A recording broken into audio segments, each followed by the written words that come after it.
We've talked now about running straight through first base. We've talked about rounding first on a base hit to the outfield. We got our hit. Now we find ourselves on first base. And now we want to work on our leadoffs. We teach three basic types of leadoffs to our players. There's three very different types of leadoffs, and we let our players then practice to see which one's most effective for them.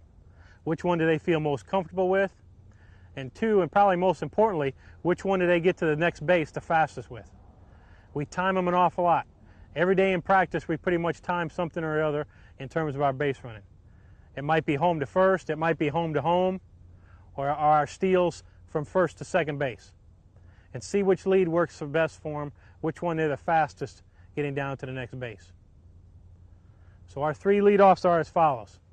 The first one we call a baseball start. We want feet parallel with home plate, parallel with the baseline. We want our weight spread out and the weight on the balls of our feet. Our left foot is going to push sort of the side of our left foot against the side of the base. And again, we can use that base to start with and use that base as a starting block. All right. I'm going to get down as low as possible. Hands are out in front. Weight on the balls of my feet, not back on the heels. My first movement is going to be with my arm, my left arm. I'm going to punch towards second base. At the same time, I'm going to cross over with my left foot. So I'm here. Always we're going to start with the pitcher starting her motion. I'm going to shift my weight back to this back leg. So I'm going to sort of load my weight. In my first movement, punch and step. All right. You need nice strong legs for this lead here. All right. We want players with strong legs. This is a lead that we always use on a sacrifice fly situation. And we'll talk about that a little bit more in a few minutes. But our baseball lead here, shift the weight as the pitcher goes into her motion.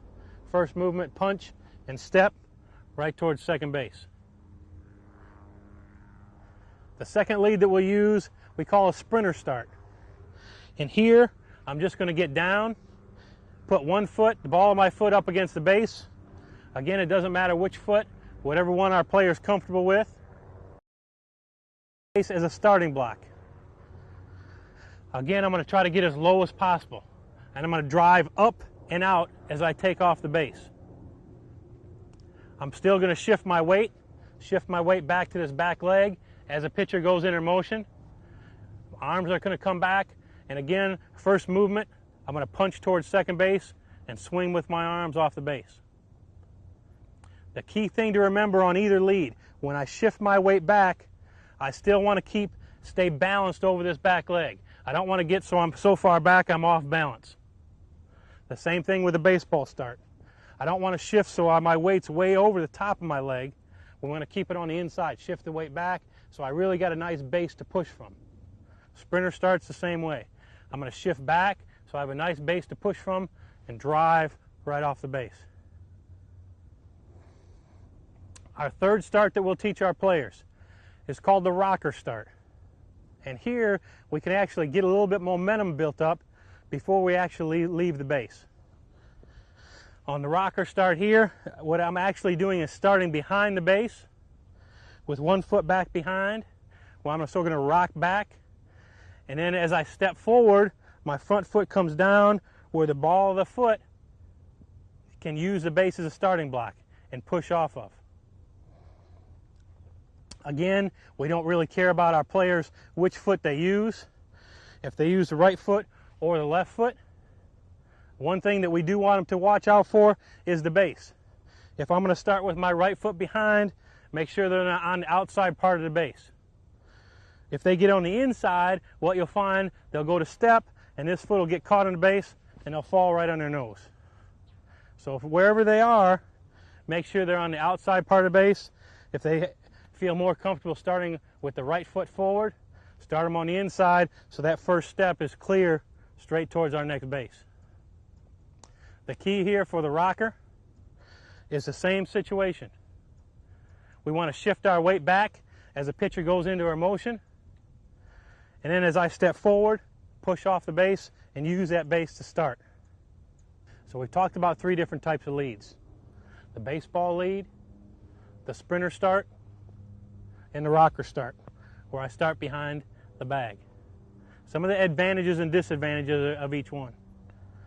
For the rocker start, an advantage is I get going and I actually get a little bit movement before I actually leave the base. So I'm getting some acceleration build up before my foot leaves. As you know, rule-wise, you can't leave the base till a pitcher releases the ball. In practice, you'll find that if you leave the base when a pitcher has the ball, say right back in here in their motion, you're not going to get called by the umpire. So that's our goal, is to get off the base as quick as possible. We never get mad at our players if they get called for leaving the base too early.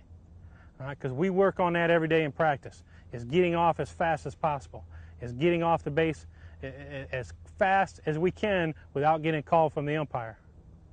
And a little thing that you can take advantage of with your players. As I'm standing here, most umpires run two-man mechanics. My umpire's out behind second base.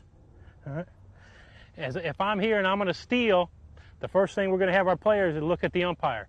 How close are they paying attention to me? All right? If they're not paying much attention, I can get a little quicker jump than if that umpire is watching me like a hawk. If you have a three-man umpire crew, then it becomes a little bit more difficult, because one umpire is right behind here and they get a real good look at you and the pitcher. So again, take advantage of what the defense and what the umpires are going to do and work on getting off the base as quick as possible. The other thing that happens is with a rocker start, I'm already moving. My body's already moving before I get off the base. So again, you can get a little bit of an advantage for the umpires, because the umpires see movement and they won't call me out. If I'm using a sprinter start, as soon as I move, I'm off the base. And I can't get quite a bit of an advantage in terms of getting off a little bit sooner. The advantage for the baseball start is with one step, it puts me closer to second base than any other start. If you look here, my first step on the baseball start, I'm going to swing back, step out. That's my first step on a baseball start. With the sprinter start, it's different. My first step, boom, puts me right here. And with a rocker start, my first step is even farther back. It's going to be closer to first. So one step of the baseball start, and I'm closer to second than any other start. Again, you need strong legs and good timing. In all the starts, the thing we want to tell our players to key off of is when they watch the pitcher, it's very difficult as their arm and the pitching motion's going around. The key to look for here is the pitcher's heel as it comes off the rubber. If I use that as a cue, most likely that's going to give me a good jump. When that front heel comes off the rubber and they lift the heel up, that's a good time to take off, as a general rule. The key thing on the leadoff is we want to make an aggressive lead each and every time we come off the base. Similar to as when we ran by first base. As we come off the base, we want to then square up, hips and shoulders facing towards home plate to see what the situation is. If the ball's hit, I can go on. If the catcher still has it, I can go back to the base. The distance that you go is somewhat a function of how fast and how quick your runners are. Your quick runners can go a lot farther off than your slower runners. At second base, you can go a lot farther than at first base.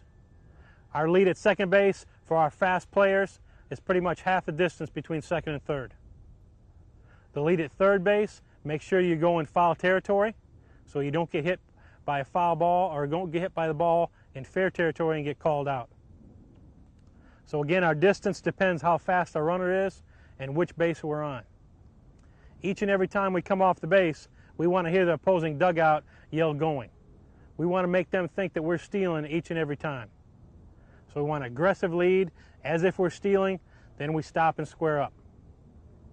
Now, once we're out here, we have to get back to the base. Obviously, the fastest and the quickest way is a dive.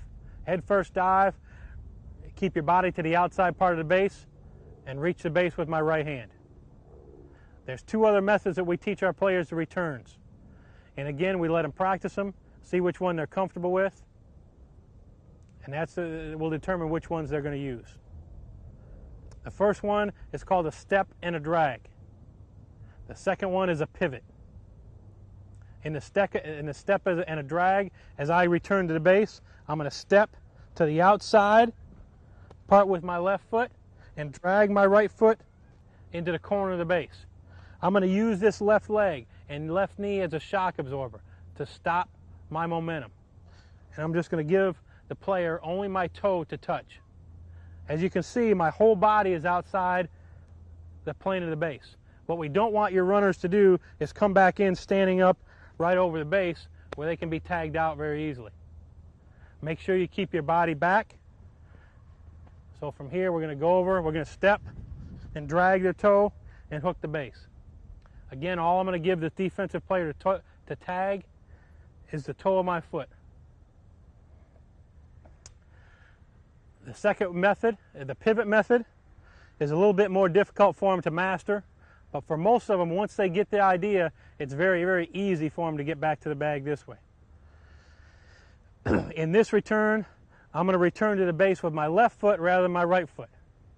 And in slow motion, all I'm going to do is I'm going to step to the bag with the left foot and sort of pivot back and around, keeping my body to the outside part of the base.